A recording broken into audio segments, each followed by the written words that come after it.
그러므로 주 여호와께서 이같이 말씀하셨느니라. 내가 이제 내 거룩한 이름을 위하여 열심을 내어 야곱의 사로잡힌 자를 돌아오게 하며 이스라엘 온 족속에게 사랑을 베풀지어라. 그들이 그 땅에 평안히 거주하고 두렵게 할 자가 없게 될 때 부끄러움을 품고 내게 범죄한 죄를 뉘우치리니 내가 그들을 만민 중에서 돌아오게 하고 적국 중에서 모아내어 많은 민족이 보는 데에서 그들로 말미암아 나의 거룩함을 나타낼 때라. 전에는 내가 그들이 사로잡혀 여러 나라에 이르게 하였거니와 후에는 내가 그들을 모아 고국 땅으로 돌아오게 하고 그 한 사람도 이방에 남기지 아니하리니 그들이 내가 여호와 자기들의 하나님인 줄 알리라. 다 함께 내가 다시는 내 얼굴을 그들에게 가리지 아니하리니 이는 내가 내 영을 이스라엘 족속에게 쏟았음이라.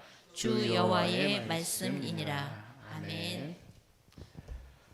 자, 어제 저는 곡과 마곡의 심판에 대한 이야기를 나눴어요. 오늘날에 관련된 얘기가 많이 있어서 유튜브 영상 저장한 내용은 올리지 않았습니다. 이렇게 실시간으로 이제 보신 분으로 어제 설교를 같이 들었는데, 핵심은 포스트 코로나 시대에 우리 이 사람들은 어떻게 될 것인가? 정말 어려운 시대로 들어갈 거다. 여러분, 이거를 좀 뼈저리게 느끼셔야 됩니다. 정말 어려운 시대로 들어갈 겁니다. 정말 상상할 수 없이 어려운 시대로 들어갈 겁니다.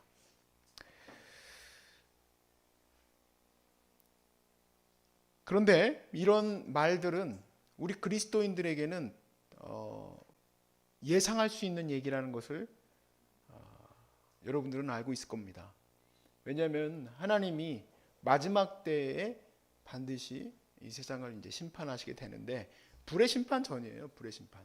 그거 전에 완전 이제 세상이 끝나는 때 전에 전쟁, 기근, 뭐 이런 소문 난리들이 일어나는데, 뭐 병 같은 것도 마찬가지고 이런 일들이 일어나는데, 이게 과연 세계를 어떻게 심판해 나갈 것인가 우리도 알지 못했지만, 제가 어제 말씀드렸던 네 가지의 그런 어떤 현상이 40년 전부터 일어났었죠. 세계화, 도시화, 그리고 이런 여러 가지 기후의 변화. 그건 어제 그것만 말씀만 안 드렸는데, 그런 부분들, 또 그리고 마지막 금융 관련된 부분들까지. 그래서 이제 우리가 그걸 이제 바둑에서 포석이라고 하는데요. 지난 40년 동안 인간이 한 방에 다 이렇게 무너질 수밖에 없는 시대가 왔습니다. 정말 인류가 그래 봤던 적이 없어요. 40년 동안 그렇게 되었던 적도 없고, 이렇게 엄청나게 타격을 입어본 적도 없을 겁니다. 그런데 우리 주님은 오늘 이 에스겔의 말씀에 보면, 야, 너희들 내가 살려주기는 하겠는데 많이 힘들 거야 라고 얘기를 안 하세요. 이제 이 에스겔서뿐만 아니라 선지서들에서 나오는 이 새 시대, 이 새 이스라엘에 관련된 이 말씀들은 완전히 회복된 세상이에요.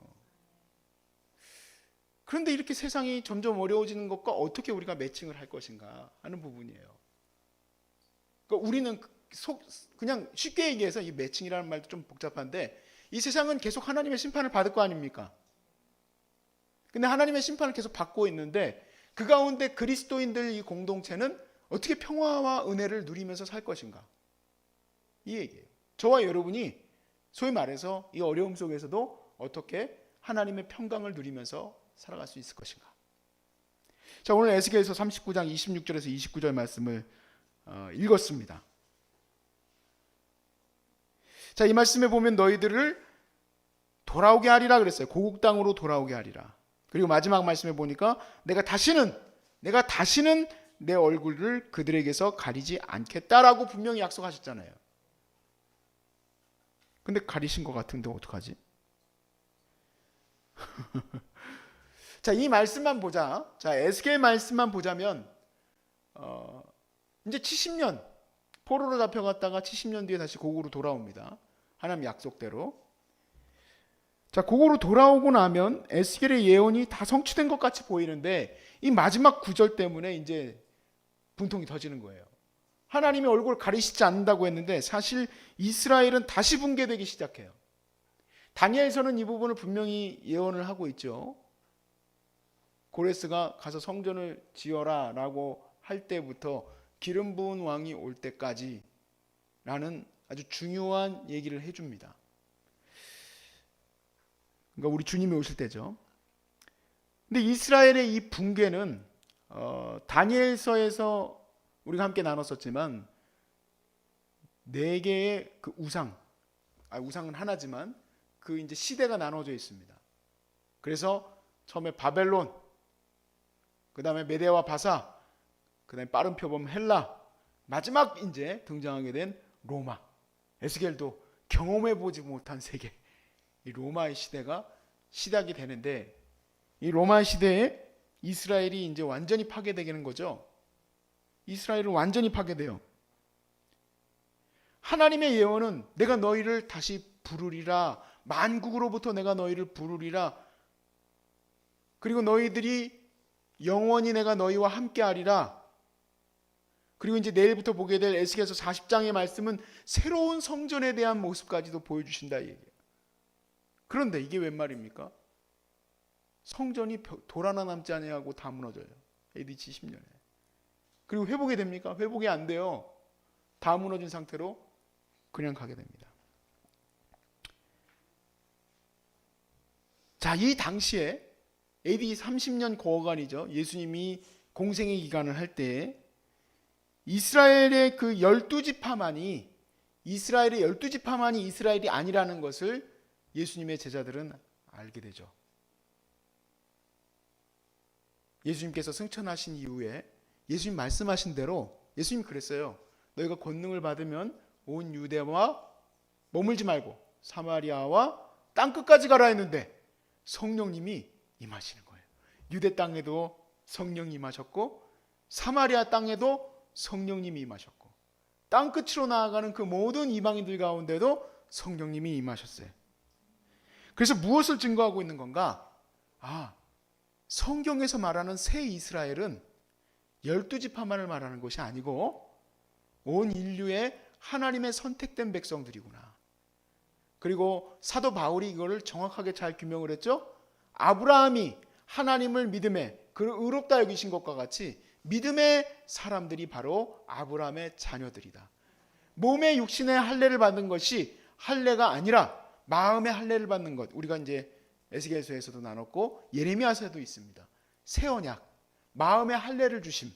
이에 대한 이 예언이 성취되는 것은 바로 우리 주 예수 그리스도의 보혈로 이루어지게 되는 것이다 라는 것을 구약의 백성들이 깨닫게 돼요. 특히 이 제자들과 또 사도들이 깨닫게 됩니다. 소위 말해서 이제 이 예수 그리스도의 시대, 이 시대는 완전한 시대예요. 예수 그리스도의 시대는 새 창조의 시대. 보라, 예수 안에 있는 모든 자들은 새 것이 되었다 그랬어요. 새로운 피조물이에요. 우리는 똑같은 육신을 입었지만 새로운 피조물이에요. 그래서 우리가 부활하게 됐을 때에 우리의 생명은 영원함을 알게 될 겁니다.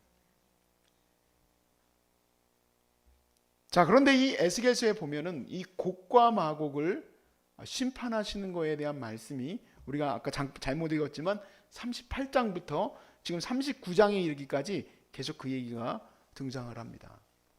우리가 39장 1절로부터의 말씀에 시작되는 말씀을 보면은 곡과 마곡에 있는 그 곡에게 지금 하나님의 진노의 말씀이 지금 선언되고 있는데요. 이 곡과 마곡이 무엇이었습니까? 이스라엘 주변에 있었던 바로 주변 국가예요. 뭐 어떤 걸 규정하려고 할 필요가 없습니다. 근데 그들이 미혹되어 그랬어요. 미혹되어 이스라엘을 짓밟게 된다 이 얘기입니다.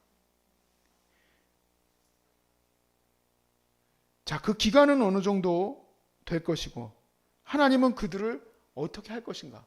단지 포로에서 지금 이스라엘의 포로에서 잡혀갔다가 돌아오게 될 때쯤에 이 곡과 마곡이 와가지고 이스라엘을 괴롭힐 건데 그들을 짓밟았다. 그러면 그때만 얘기를 하면 되는데 이것은 계시록 말씀으로 와서 보니까 종말에 있는 모든 사단의 소위 말해서 사단에게 힘을 얻은 짐승들이죠. 그 권세와 힘과 정사예요. 그들을 말하고 있음을 우리가 계시록 말씀에서 어제 보았어요. 그리고 하나님이 교회를 핍박하였던 그들을 짓밟으시게 되는 거예요. 제가 오늘 영상은 올리고 싶었는데 그래도 이 얘기는 꼭 해야 되겠는데, 여러분 우리는 지금 시장 경제 속에서 살고 있어요. 그렇죠? 제가 얼마 전에 한 강의를 들으면서 굉장히 중요한 단어를 얻게 됐어요. 이분은 뭐 기독교적인 얘기를 한 게 아니고 그냥 경제에 대한 얘기를 했지만, 이 시장 경제가 지금 굉장히 엄청난 지금 붕괴의 위험 앞에 와 있는 거예요. 시장 경제의 원동력, 그러니까 이제 우리가 그걸 화덕이라고 한다면, 시장 경제가 계속 활활 타오르려면 거기다 우리가 나무를 계속 집어넣어야 되는데, 그 나무가 뭐냐는 거예요. 그 나무는 인간의 무한한 욕심이에요. 끊임없는 욕심이 시장 경제의 발전의 핵심이에요. 다시 원상태로 돌아와 봅시다. 우리가 막 교회가 욕먹고 뭐하고 하는데 근본적으로 세상 사람들이 뭘 얘기를 합니까? 교회가 부자다, 막 이런 얘기 하죠. 우리가 앞으로 어려움이 닥치게 됐을 때 지금 우리는 경제에 큰 심판을 받았습니다. 코로나는 물론 코로나 자체로 엄청나게 많은 사람들이 어렵고 힘겨운 삶 속에 들어갔어요. 병 자체만으로도. 근데 이 포스트 코로나에 대해서 얘기하는 부분은 병에 대한 얘기를 안 해요. 전부 뭐에 대한 얘기를 하냐면 시장 경제의 붕괴의 위험이에요. 요즘 주식시장에 계시는 그 분들이 그런 얘기를 한대요. 한 80일간만 다 문 닫았으면 좋겠다고. 제발 이 주식시장을 안 열었으면 좋겠대.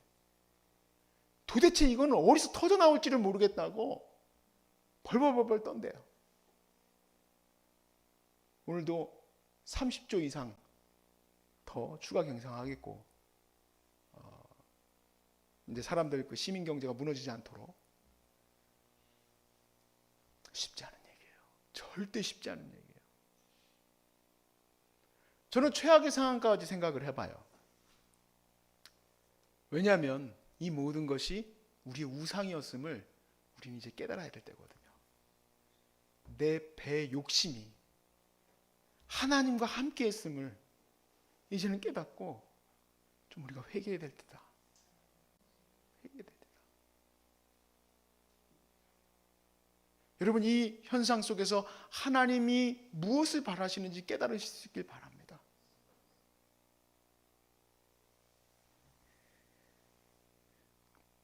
결국에는 이것을 부수실 때 계시록에 나온 말씀대로 큰 성 바벨론이여 큰 성 바벨론이여 하며 슬퍼하던 그 사람들처럼 우리도 슬플 수밖에 없죠.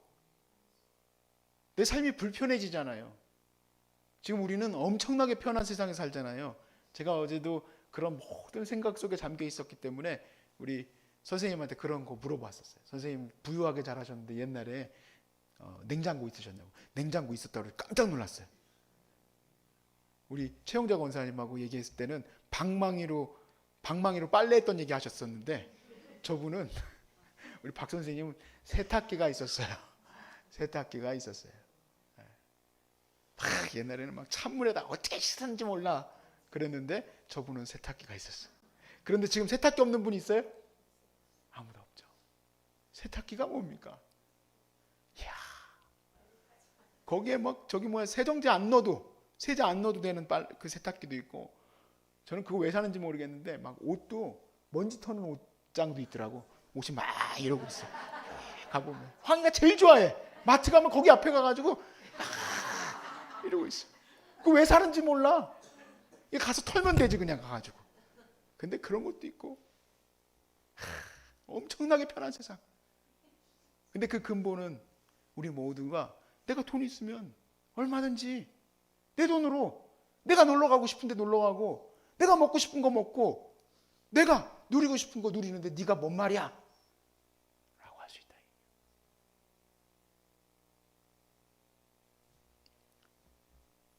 이것뿐만 아니라 앞으로 우리 이 인간 세상에 죄악의 근원이 되는 것들을 하나님 부수실 건데 괜찮으시겠습니까, 여러분? 괜찮으실 수 있길 바랍니다. 어느 정도로 부수시느냐? 하나님이 심판하신 이후에 그 모든 것들의 시체를 짐승들이 즐겁게 잔치하라고 할 정도로 부수신다는 거예요. 39장 4절 말씀을 보세요. 너와 내 모든 무리와 너와 함께 있는 백성이 다 이스라엘 산 위에 엎드러지리라. 내가 너를 각종 사나운 새와 들짐승에게 먹게 하리니. 17절 말씀에도 한 번 더 반복하는데 그 말씀에 보니까 이렇게 돼 있어요. 주 여호와께서 이같이 말씀하셨느니라. 너 인자야, 너는 각종 새와 들의 각종 짐승에게 이르기를 너희는 모여오라. 내가 너희를 위한 잔치 곧 이스라엘 산 위에 예비한 큰 잔치로 너희는 사방에서 모여 살을 먹으며 피를 마실지어다. 잔치를 벌여라.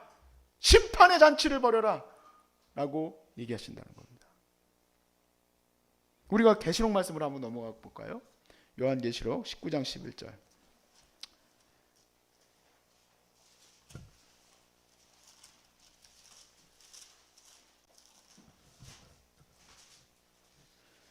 (11절부터) (18절까지) 말씀을 제가 읽을게요. 또 하늘이 열린 것을 보니 보라 백마와 그 탄 자가 있으니 그 이름은 충신과 진실이라. 자, 지금 이제 이 상황 가운데, 지금 현재 이 상황 가운데 영적인 세계에서 여러분들이 이제 바라봐야 됩니다. 하늘이 열리고 그곳에 백마 탄 자가 나타났는데 그의 이름은 충신이고 진실이라. 그의 공의로 심판하며 싸우니라. 눈은 불꽃 같고 그 머리에는 많은 관들이 있고 이름 쓴 것 하나가 있으니 자기밖에 아는 자가 없고 그 옷이 어떤 옷이냐? 피 뿌린 옷을 입었는데 그 이름은 하나님의 말씀이라 칭하. 누굽니까? 예수 그리스도죠. 이만이라고 그러시면 안 돼요. 예수 그리스도죠. 네, 예수 그리스도께서 그렇게 영적 세상 가운데 지금 등장하셨습니다. 그의 입에서 예리한 검이 나오니 그것으로 만국을 치겠고, 이건 시편 2편의 말씀의 그대로의 예언이죠. 친히 그들을 철장으로 다스리며 또 친히 하나님과 전능하신 이의 맹렬한 진노의 포도 틀을 밟겠다. 여러분, 끊임없이 출간되었던 책들과 드라마와 이야기들은 유토피아와 디스토피아 여러 가지 얘기를 하고 있습니다만은 인간은 어찌됐든 끊임없이 발전해가고 있음에는 동의하고 있어요. 그런데 안 그럴 수도 있다. 시편 2편 말씀에도 세상의 군왕들이 이런저런 모략과 지략을 얘기하는 거에 대해서 비웃으시며 그랬어요. 니네 한번 해봐라 라고 하신다는 거예요. 자, 16절 말씀에 그 옷과 그 다리에 이름을 쓴 것이 있으니 만왕의 왕이여 만주의 주라 하였더라. 또 내가 보니 한 천사가 태양 안에 서서 공중에 나는 모든 새를 향하여 큰 음성으로 외쳐 이르되 자 와라. 큰 잔치가 벌어졌다. 이 큰 잔치는 무슨 잔치일까요? 사륙의 잔치, 심판의 잔치예요. 왕들의 살과 장군들의 살과 장사들의 살과 말들과 그것들을 탄 자들의 살과 자유인들이나 종들이나 작은 자나 큰 자나 모든 자의 살을 먹으라 하더라. 내가 보매 그 짐승과 땅의 임금들과 그들의 군대들이 모여 그 말 탄 자와 그의 군대와 더불어 전쟁을 일으키다가 짐승이 잡히고 그 앞에서 표적을 행하던 거짓 선지자도 함께 잡혔으니 이는 짐승의 표를 받고 그의 우상에게 경배하던 자들을 표적으로 미혹하던 자라. 이들이 산채로 유황불 붙는 못에 던져지고 그 나머지는 말탄 자의 입으로부터 나오는 검의 죽음에 모든 새가 그들의 살로 배불리 먹었다. 이제 이 말씀에 제가 결론을 함께 나누기를 원하는 것은 우리 그럼 그리스도인들은 이 어려운 세상 가운데 어떻게 서야 합니까? 제가 지금 계속 얘기하고 있었던 바로 핵심, 복음에 집중하면 됩니다. 복음에. 우리가 불편하게 복음을 전할 수도 있어요. 내 삶이 조금 불편해질 수 있어요. 그렇지만 사명은 똑같습니다. 저희 교회가 끊임없이 어려움을 당하고 사기당하고 무슨 일 어려운 일 당하고 계속 그랬어요. 제가 이렇게 그냥 축약되어 있는 것 같아요. 그냥 그 시간들이 저희 아버지가 목회를 시작하고 어려움을 당하고 사기당하고 계속 어려움 가운데 있을 때에도 전기도 막 끊기고 우리 집에 빨간 딱지도 붙이고 성도들이 막 200명씩 교회를 떠나가고 남아있는 성도들 30명, 40명밖에 없고, 그래도 사역은 똑같더라고요. 사역은 똑같아요. 복음 전하는 일, 아프고 병든 자를 향해서 신방하고 그들을 향해서 주의 말씀을 가르치고 세워나가는 일은 동일해요. 동일해. 마이크 안 나오면 어떻게 하면 되느냐? 전기세 못 내서 마이크 못 할 수도 있잖아요. 앞으로 우리가 사명 감당할 때 육성으로 하면 돼요. 전기불이 나갔다 어떻게 하면 될까요? 촛불 켜면 돼요. 그 어려운 전쟁통과 그 모든 어려운 숱한 이 세상의 모든 역사 가운데 교회는 항상 놀랍게도 가난하고 어려운 자들을 돕는 그런 종으로 쓰임받았습니다. 우리는 두려운 세상을 맞이하고 있지만, 그러나 이 시대에도 여전히 저와 여러분은 말씀 앞에 서 있는 복음의 사람들로 서 있으면 계시록 말씀에도 끝까지 이기는 자에게는 생명의 면류관을 내가 주리라 했어요. 담대히 이기며 나갑시다. 우리 소중한 사람들도 아마는 돌보는 데 있어서 돈 없다고 걱정할 것도 아니고, 또 어떠한 문제가 닥친다고 해도 어렵지 않아요. 코로나 바이러스가 창궐하여도 우리는 계속해서 운영이 됐어요. 어떻게 이게 가능할까? 어떻게 소중한 사람들 서울역센터는 그 어려운 시간들 속에서도 봉사자 하나 없이도 가능했을 수 있었을까? 복음에 집중하면 돼요. 사람의 생각하고 예산 생각하고 이런 일들을 생각하기 시작하면 짐승에 무릎 꿇을 수밖에 없어요. 근데 우리는 짐승이 무릎 꿇지 않습니다. 지혜 있는 자는 깨닫게 될 줄로 믿습니다. 사랑하는 여러분, 여러분은 주 안에서 안전합니다. 여러분은 주 안에서 복음 안에 계시면 온전히 오늘도 우리는 승리하며 나갈 수 있음을 깨달아 하시고, 끝까지 이기는 자는 생명의 면류관을 얻으리라. 그 면류관을 붙드시길 주의 이름으로 축복합니다.